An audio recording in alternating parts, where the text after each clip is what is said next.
In the quiet suburban town of Greenfield, life for Richard Thompson seemed ideal. He was a dedicated husband, a father of 3, and a respected member of the community. He lived a life many envied, sharing it with his loving wife, Laura, and their 3 beautiful children, Emily, Alex, and Lily. Richard was a man of routine, someone who took comfort in the predictability of his daily existence. But beneath the surface of this seemingly perfect life, a storm was brewing, one that would shake the very foundation of Richard's world. Laura and Richard met in college, their romance blossoming into what seemed to be a lifelong commitment. They married shortly after graduation, and within a few years, they were blessed with their first child, Emily. Alex followed soon after, and then Lily, completing what was to be their dream family. The Thompsons were seen as the epitome of happiness and success in their community. However, cracks in the facade began to show when Richard noticed subtle changes in Laura's behavior. Laura had always been attentive and loving, but in recent months, she seemed distant. She was often preoccupied, her phone clutched tightly in her hand, and she frequently worked late. Richard, who had always been trusting, began to suspect that something was amiss.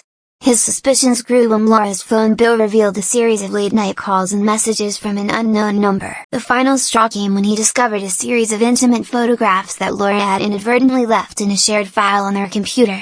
The images were not meant for his eyes, and their contents were profoundly disturbing. Hurt and confused, Richard confronted Laura, who, despite initially denying any wrongdoing, eventually confessed to an affair. The news was devastating. Laura's betrayal was not just emotional, it shattered Richard's belief in the sanctity of their family. But the pain didn't stop there. Richard's anguish deepened when he began to question the paternity of his children. Laura's infidelity was not a mere slip but a revelation that shook Richard to his core. He found himself grappling with a heart-wrenching dilemma: were his children truly his? The thought seemed unbearable, but Richard's need for the truth was overpowering. Driven by a mixture of anger, pain, and the need for closure, he made a fateful decision: he would request a DNA test for each child, a step that would ultimately lead to a devastating truth. The results were nothing short of catastrophic. The tests revealed that none of the children he had lovingly raised were biologically his. Emily, Alex, and Lily, who had been his world, were not his children. The realization was gut-wrenching. The joy of fatherhood that he had cherished for years was built on a lie. The children who had called him dad and whom he had nurtured and loved were, in fact, the biological offspring of another man. The revelation was a blow from which Richard felt he might never recover. His grief was compounded by the legal and emotional implications of the situation. Feeling betrayed and deceived, Richard sought justice through the legal system, filing a lawsuit against Laura for paternity fraud. The financial costs of raising children who were not his own, along with holding Laura accountable for the deceit that had unraveled his life, became the central focus of Richard's legal battle. The court case was arduous and publicly scrutinized, putting Richard's personal life on display. Laura, who had once been his partner, became the focal point of this battle, facing the consequences of her actions as the courtroom transformed into a stage for the painful narrative of deceit and betrayal. The legal proceedings were emotionally draining, serving as a constant reminder of the family life that had been irrevocably altered.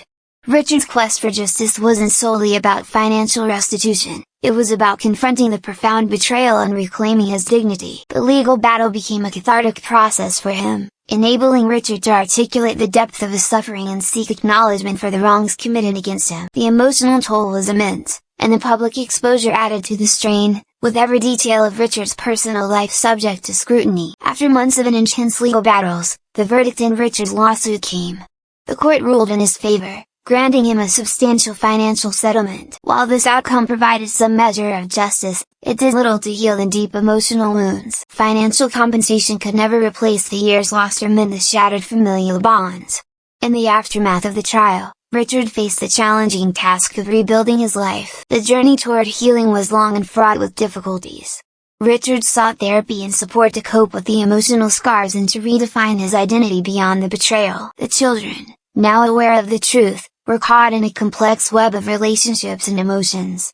They struggled to understand the changes in their lives and the impact of their mother's actions. Richard's story is one of profound betrayal and a quest for justice. It is a testament to the pain that arises from deceit and the resilience required to confront it. While the legal system provided a semblance of closure, the emotional recovery was a long and arduous process. Richard's journey through heartbreak, legal battles, and personal rebuilding serves as a powerful reminder of the fragility of trust and the strength needed to overcome the deepest of personal betrayals.